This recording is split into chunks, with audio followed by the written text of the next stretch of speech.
Salut à tous, j'espère que vous allez bien. Aujourd'hui, je vais faire une vidéo qui va parler des 6 plus grosses erreurs qu'on peut retrouver lorsqu'on lance son agence de marketing digital. Donc, la vidéo a pour but vraiment de raccourcir le moment où vous allez réussir à atteindre le palier des 10 000 euros par mois pour votre agence. De mon côté, ça a pris pas mal de temps et l'idée c'est que vous puissiez vraiment raccourcir ce délai-là juste avec le contenu sur YouTube. Alors, je vais être très transparent. Je l'ai déjà dit dans plusieurs vidéos, j'ai quelque chose à vous vendre. Si c'est le cas, c'est parce que ça fonctionne bien et c'est disponible en lien dans la description.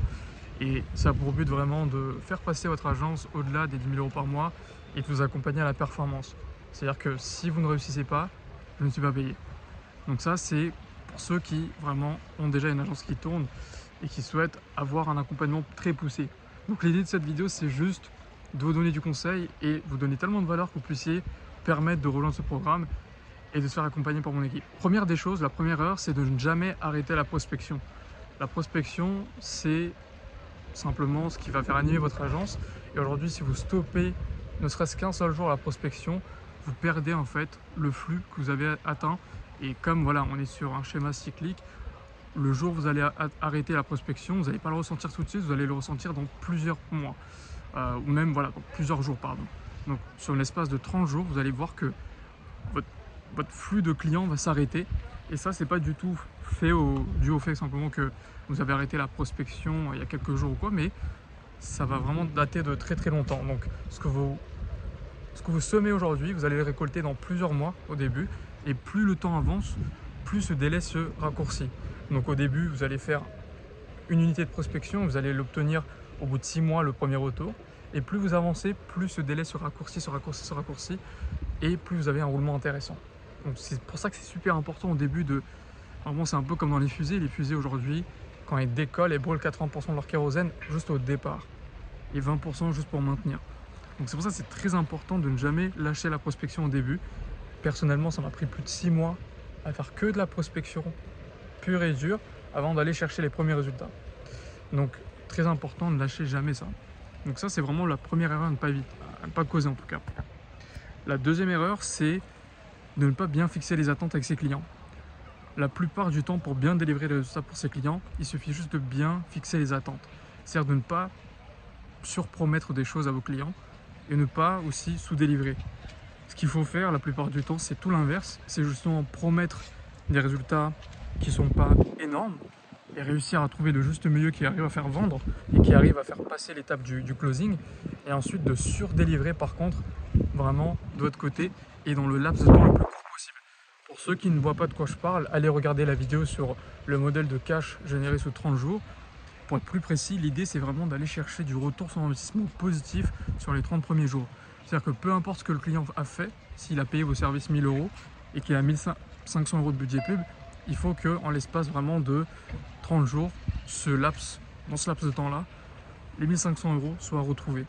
Et si vous arrivez à juste réussir ce petit palier-là, bah vous avez déjà réussi. Et le reste, il suffit juste de dupliquer. Donc parfois, parce qu'on a l'impression vraiment de commencer les services avec ses clients et de voir vraiment aller exploser les résultats, aller leur chercher une dizaine de ventes par mois, alors que pas du tout. Pas du tout. Au début, il suffit juste de remettre à niveau vraiment l'investissement et ensuite progressivement développer du coup de votre côté le partenariat. La troisième erreur, c'est de vendre une liste de commodités plutôt que de vendre un accompagnement qui est nécessaire. C'est-à-dire qu'aujourd'hui, la plupart d'entre vous, quand vous vendez vos services, vous vendez juste une liste, vraiment un descriptif littéralement de choses qui n'ont pas de sens entre eux. C'est-à-dire que aujourd'hui, si je vais dans la plupart des agences, je remarque qu'ils vendent des Facebook Ads, ils vendent du Google Ads, ils vendent du SEO, ils vendent la création de sites. Et c'est bien beau de vendre tout ça, ça peut être intéressant, mais il faut que ça fasse un sens, il faut que tout soit lié et qu'en fait vous construisez un écosystème marketing que vous vendez dans un tout. Et ça fait plus de sens que de vendre des choses qui sont vraiment dispatchées et qui sont pas regroupées ensemble. Et le sens qu'on peut donner à tout ça, encore une fois, c'est de créer un écosystème de captation de clients. C'est-à-dire que le site ne va pas sans les campagnes publicitaires, sans les séquences mail, sans la personne qui fait les appels téléphoniques, ce qu'on appelle plus communément un setter, sans aussi la création des visuels publicitaires, etc., etc. Donc si vous arrivez à vendre toute cette infrastructure et que vous la vendez en une seule fois pour un tarif très très cher, bah, typiquement, c'est ce qui fonctionne aujourd'hui. Et ça peut devenir tellement cher qu'en fait, vous pouvez le payer évidemment plusieurs fois avec une facilité de paiement. Et cette facilité de paiement se transforme tout d'un coup en récurrent. C'est exactement le modèle qu'on pratique actuellement avec mon agence. J'ai fait un build-in public, je vous ai montré d'ailleurs en live que ça fonctionne.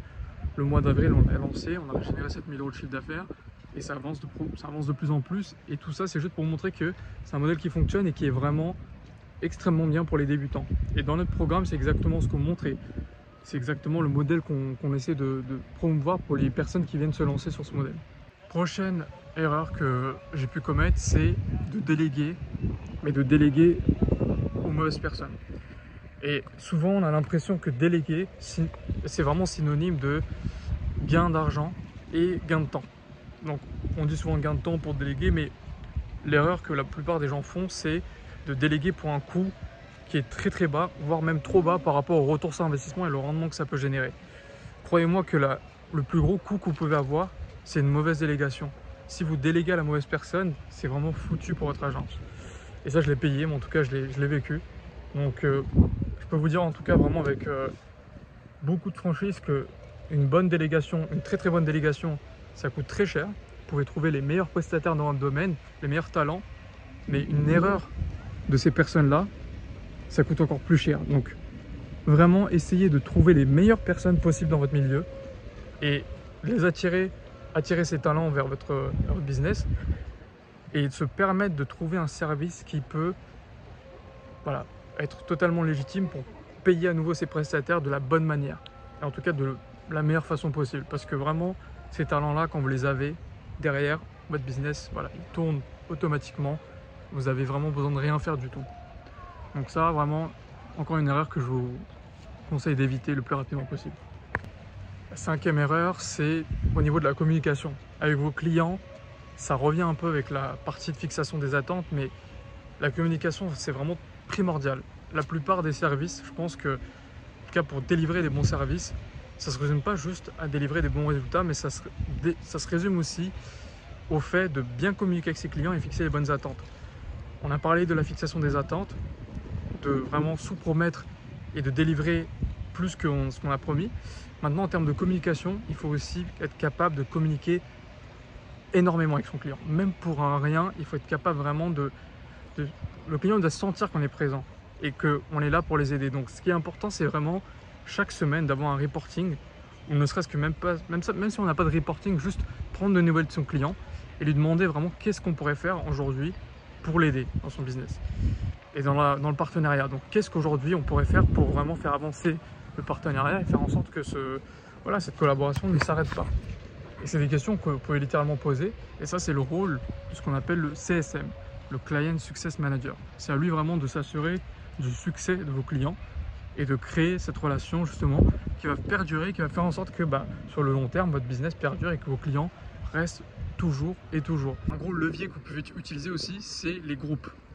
Vos clients aujourd'hui, si vous les mettez dans un groupe et qu'ils interagissent entre eux et qu'il y a des appels de coaching hebdomadaire et que un CSM par exemple se charge de répondre à toutes ces questions, créer vraiment un effet de groupe, ça va créer une telle appartenance que ça va être difficile pour eux de quitter le groupe. Même si le service n'a pas fonctionné, le groupe est là pour les aider et ça les permet de se responsabiliser aussi sur les bonnes pratiques. Parce que si ça fonctionnait pour un autre client, en fait, il va se dire que ça fonctionne pour moi.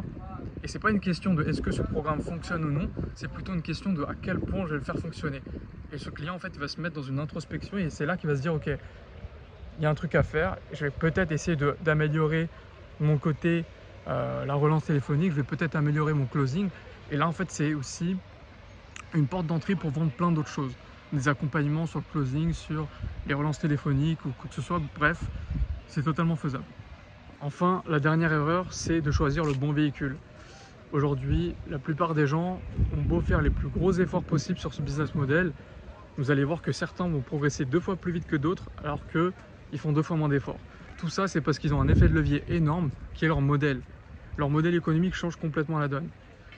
Ce modèle économique dont je vous parle actuellement, c'est le modèle hybride des agences qui consiste à ne pas juste vendre des prestations mensuelles qui sont des commodités, mais de vendre des infrastructures marketing qui vont vraiment dans un ensemble et qui permettent aussi de créer tout cet effet d'appartenance avec des groupes et des communautés pour vos clients et qui derrière aussi sont des portes d'entrée pour facturer du récurrent de façon mensuelle sur des prestations annexes, aussi facturer de la performance, c'est-à-dire que vous allez vous rémunérer avec les clients avec qui ça fonctionne le mieux sur le chiffre d'affaires, sur le volume de rendez-vous générés, sur le volume de devis, peu importe le référentiel, mais vous pouvez faire de la performance. Et là, vous avez juste besoin de 5 clients pour bien vivre. Donc ça, c'est le modèle hybride, le modèle, en tout cas à performance, peu importe comment vous l'appelez. C'est encore une fois la deuxième étape, si vous voulez, de l'avancée d'une agence de marketing, une agence SMMA traditionnelle. Et encore une fois, c'est aussi là qu'on accompagne nos clients dans notre boîte de consulting qui s'appelle Genesis Consulting. Donc, encore une fois, reprenez tous ces modèles-là, essayez de les appliquer concrètement à chaque erreur, essayez de les revoir et vous dire, ok, comment je peux faire aujourd'hui pour appliquer ça pour mon business. Et si vous êtes encore une fois intéressé par le fait d'avoir juste, ne serait-ce qu'un appel de découverte avec moi-même ou un membre de mon équipe, cliquez sur le lien juste en dessous et on pourra en discuter avec grand plaisir. D'ici là, on se dit à la prochaine.